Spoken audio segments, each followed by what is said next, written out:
Class tenth के हम लोग मैथ पढ़ रहे हैं, है ना।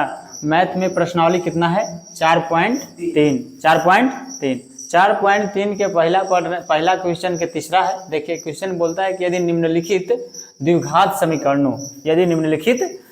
समीकरणों के मूलों का अस्तित्व हो तो है ना, इन्हें पूर्ण वर्ग बनाने की विधि द्वारा ज्ञात कीजिए। अगर मूल अस्तित्व है तो इसको कौन विधि से बनाना है, पूर्ण वर्ग विधि से बनाना है। तो देखिए यही क्वेश्चन है आपका 4x² प्लस में 4√3x प्लस में 3 इक्वल टू क्या है जी 0, यही है ना।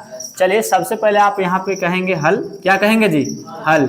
और हल लिखने के बाद में है ना, हल लिखने के बाद में आपको क्या करना है, तो यहाँ पे कहिए a बराबर। तो a बराबर आपको क्या दिया है, a बराबर दिया है 4, है ना।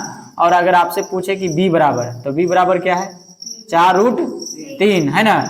c बराबर कितना है, तो c बराबर 3 है। c बराबर क्या है 3 है। अब क्या करोगे आप, तो अब हम लोग जानते हैं विविधकर बराबर यानी d बराबर, है ना। तो d बराबर फॉर्मूला क्या होता है b² माइनस 4ac, यही होता है ना जी, यही होता है, यस। अब क्या कहेंगे आप, तो अब यहाँ पे आप बराबर लगाएंगे, b का मान क्या है आपका 4√3 और ये पूरे का क्या हो जाएगा होल स्क्वायर, और माइनस में 4a का मान कितना है 4 और c का मान क्या है 3। बताओ यहाँ तक किसी को दिक्कत है, नहीं कोई दिक्कत नहीं है ना। यानी b² बोला तो 4√3 के क्या हो गया स्क्वायर और माइनस 4a का मान 4 और c का मान क्या है 3 है। अब देखो इसका स्क्वायर है, पूरे का स्क्वायर है, कर मतलब होता है मेरे भाई, इसका मतलब 4√3 का स्क्वायर है, कर मतलब है 4√3 गुना में 4√3। तो 4 से 4 में गुना करोगे 4 चौका 16 और तितली के 9, √9 हो जाएगा, और √9 के वर्गमूल कितना आ जाएगा 3, यानी 16 गुना क्या हो जाएगा 3, तो 16 48, क्या हो जाएगा 48। यानी हम यहाँ पे डायरेक्ट क्या लिख सकते हैं 48, क्या लिखेंगे जी 48। बोलो कोई दिक्कत है, नहीं। 4 चौका 16 है ना, तो 16 की 16 रह जाएगा, और √3 से √3 में गुना हो जाएगा तो √9 और √9 के वर्गमूल 3 और 16 48, और माइनस 4 चौका 16 और 16 48, है ना। 4 चौका 16 का पढ़ो 16 48 घट जाएगा तो 0, यानी d बराबर क्या आ गया 0। d बराबर आपको 0 आ गया, है ना। d बराबर 0 आ गया तो कह देंगे कि, है ना, कहेंगे कि d का मान 0 है। d का मान क्या है, d का मान 0 है, अतः मूल अस्तित्व होगा, मूल क्या होगा जी अस्तित्व होगा, बात समझे, है ना। यानी इसका जो हल आएगा वो समान आएगा, माने एक जैसा आएगा, दोनों x का मान दोनों x जैसा आएगा, बात समझे। अब देखिए, अब इसके बाद हम लोग क्या करते हैं, यहाँ तक समझ में आ गया सबको, चलिए यहाँ तक समझ में आ गया। तो अब देखिए, अब हम लोग करते हैं, अब हम लोग फिर से ये वाला लिखेंगे समीकरण को, और कहेंगे यहाँ पे 4x², है ना, प्लस में 4√3x प्लस क्या है जी 3 है, अब बराबर में 0। बोलिए नहीं निकलता है। अब देखो दोनों तरफ क्या करेंगे, दोनों तरफ 4 से भाग कर देंगे, जितना यहाँ पे रहता है उतना ही हम दोनों तरफ से क्या कर देते हैं भाग कर देते हैं। यहाँ 4 था तो 4 से भाग करेंगे, अगर यहाँ 3 होगा तो 3 से भाग करेंगे, बात समझे। तो 4 है तो यहाँ कह देंगे कि दोनों तरफ है ना 4 से, कितना से, है ना 4 से भाग देने पर, है ना, देने पर। तो दोनों तरफ जब 4 से हम भाग देंगे तो क्या हो जाएगा बताइए, तो हम कहेंगे 4x² बटा में 4 प्लस फिर लिखेंगे 4√3x बटा में 4, और फिर लिखेंगे प्लस 3 बटा में 4 बराबर 0 बटा में 4। देखिए दोनों तरफ हमने 4 से क्या कर दिया भाग कर दिया, बराबर के इधर भी मैंने 4 से भाग किया, बराबर के उधर भी, तो इसी को बोलते हैं दोनों तरफ 4 से भाग करने पर ये 4 से 4 आपका कट जाएगा, यहाँ भी 4 से 4 क्या हो जाएगा कट जाएगा। अब कहीं नहीं कटेंगे, आप इसको आप लिख दीजिए, तो बच क्या गया आपको x² प्लस में √3x, है ना जी, और प्लस में 3 बटा में 4 बच गया। अब क्या बच गया आपको बराबर में 0, बात समझे, बराबर में 0। अब यहाँ पे ये इसको हम कहते हैं a² है, ये हो गया, इसको हम लोग क्या मान लेते हैं ए, इसको हम लोग क्या मानते हैं ए मानते हैं, बात समझे। और इसको हम लोग क्या मान लेते हैं 2ab, बात समझे। तो हम अगर तुमसे पूछे कि x बराबर कितना है बच्चा जी, तो x बराबर a है, क्या है a है, x बराबर क्या है a है ना, यार बात को ध्यान दीजिए। या फिर हम a बराबर ऐसे कह दे, सॉरी ऐसे कह दीजिए कि a बराबर कितना है x, a बराबर क्या है x। और तुमसे अगर मैं कहूं कि 2ab बराबर क्या है, यस √3x, यही ना। तो 2 के 2 रहेगा गुना a का मान क्या है x है, b नहीं पता है, बराबर में रूट क्या हो जाएगा 3x, यही ना। अब क्या आप कहोगे सर, कहोगे कि x क्या हो जाएगा कट जाएगा, बराबर किधर बराबर किधर, इधर बच गया कुछ ही 2b, यही बचा ना।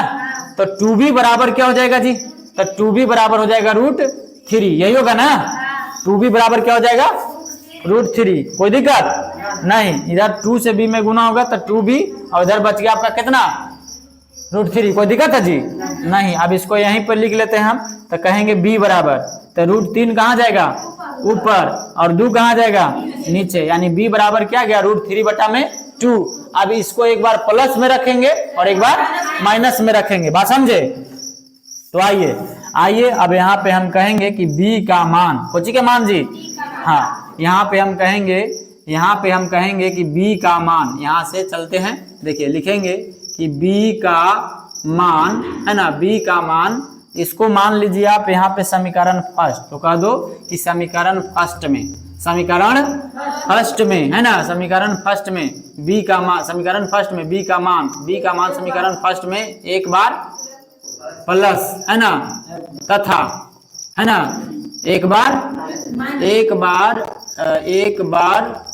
प्लस चिन्ह, तथा एक बार है ना माइनस, कोची माइनस चिन्ह रखने पर, बात समझे, रखने पर। तो चलिए एक बार प्लस रखेंगे, एक बार क्या रखेंगे जी माइनस। तो इसमें इस समीकरण फर्स्ट यही ना है, तो क्या है समीकरण फर्स्ट में, तो आप कहोगे सर x² है, यस। फिर उसके बाद में क्या है प्लस √3x है ना जी। फिर प्लस क्या है 3/4 इक्वल टू क्या है 0।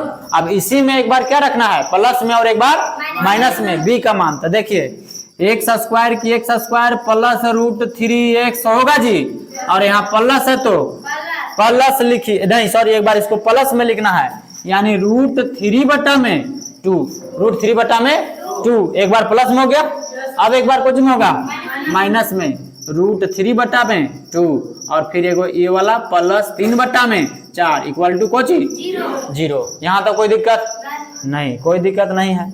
अब क्या कहोगे आप, तो अब कहोगे आप कि सर देखिए अब इसको आप स्क्वायर लगा दीजिए, यही बोलते हैं इसको पूर्ण वर्ग विधि, बात समझे, पूर्ण वर्ग विधि। एक बार जिसको हमने प्लस में रखा था है ना, और एक बार जिसको मैंने माइनस में रखा था b का मान, उसको हम उस पे क्या चढ़ा देते हैं स्क्वायर, क्या चढ़ा देते हैं स्क्वायर। बोलिए कोई दिक्कत है नहीं। आइए तो अब x² की x² लिखोगे प्लस में √3x, बताओ कोई दिक्कत नहीं। प्लस तीतर लिखे 9, और 9 के वर्गमूल 3 बट्टा क्या हो जाएगा 4, 3/4 है ना, दूनी के 4। यहाँ √3 दो बार गुना हुआ तो √9, और √9 के वर्गमूल 3, बात समझो, बट्टा में 4, इसका वर्गमूल नहीं होगा जी, कैसे होगा, इसका रूट टॉपी चढ़ल है नहीं, माइनस। अब इसको भी हम वही लिखेंगे सर कि 3/4, वही तो वही है। अब यहाँ प्लस हो जाएगा कुछ 3/4, और बराबर में क्या हो जाएगा 0। समझ गए मेरे भाई हीरो, बहुत बढ़िया।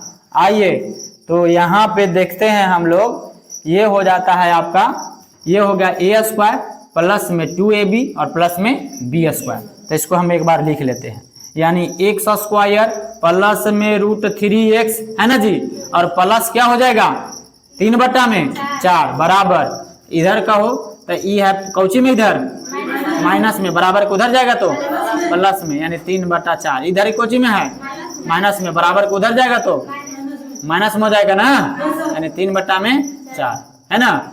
तो आइए देखिए एक चीज हम देख पा रहे हैं कि सर बराबर के इधर जो देख रहे हैं, एगो प्लस में एगो कोची में है माइनस में है, काट दो, यानी 0 हो गया।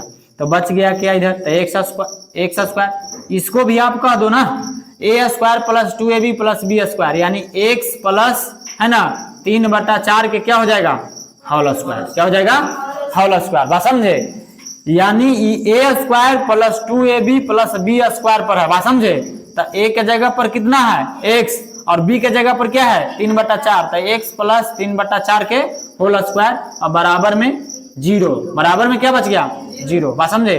अब क्या कहोगे आप, अब कहोगे कि सर इधर से स्क्वायर हटाइए उधर क्या चढ़ाइए रूट, तो x प्लस 3/4 अब बराबर रूट अंडर है ना जी, क्या हो जाएगा 0 है ना, 0 प्लस माइनस 0 तो प्लस माइनस में नहीं होता। बात समझे, तो यहाँ हम x प्लस कह सकते हैं कुछ 3/4 और बराबर में 0, 0 का वर्गमूल क्या हो जाता है 0। समझ गए, तो यानी x बराबर जो इसका मान होगा, x बराबर जो इसका मान हो जाएगा, यानी x बराबर हम कहेंगे, तो x बराबर क्या कहेंगे, तो 3/4 कोची में आ जाएगा माइनस में, इधर प्लस में था बराबर को उधर जाएगा तो माइनस में है ना, तो यही 2 बार हम लिख देंगे, यही इसका आंसर हो जाएगा -3/4, यही हो जाएगा इसका क्या चीज आंसर। बात समझे।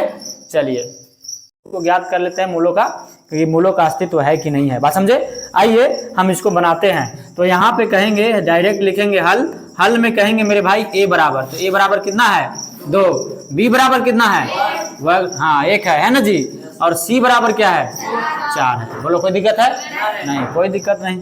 अगर तुमको यही पूछे d बराबर कहें तो d बराबर क्या हो जाएगा बताइए, तो b स्क्वायर माइनस 4ac, यही ना, यस। अब b का मान कितना है आपका 1, तो 1 क्या स्क्वायर हो जाएगा, होगा जी, यस। और माइनस है तो माइनस 4 गुने a का मान 2 है ना, a का मान कितना है 2 है, और c का मान 4, यही ना 4 है। 1 2 बार गुना करोगे 1, अब इसको करो 4 चौका 16 और 16 दूनी के 32 में से 1 चल जाएगा तो कितना बचेगा -31। बात समझे, यानी हम कहेंगे कि d का मान ऋणात्मक है, ऋणात्मक है ना। अतः मूल का अस्तित्व नहीं है, कुछ ही नहीं है। बात समझे, इसलिए इसका कोई हल नहीं होगा, इसलिए है ना कह देंगे कि इसलिए है ना कुछ ही, इसलिए इसका कोई हल नहीं होगा। बात समझे, इसका कोई हल नहीं होगा। बात समझे, ये हो जाएगा आपका आंसर।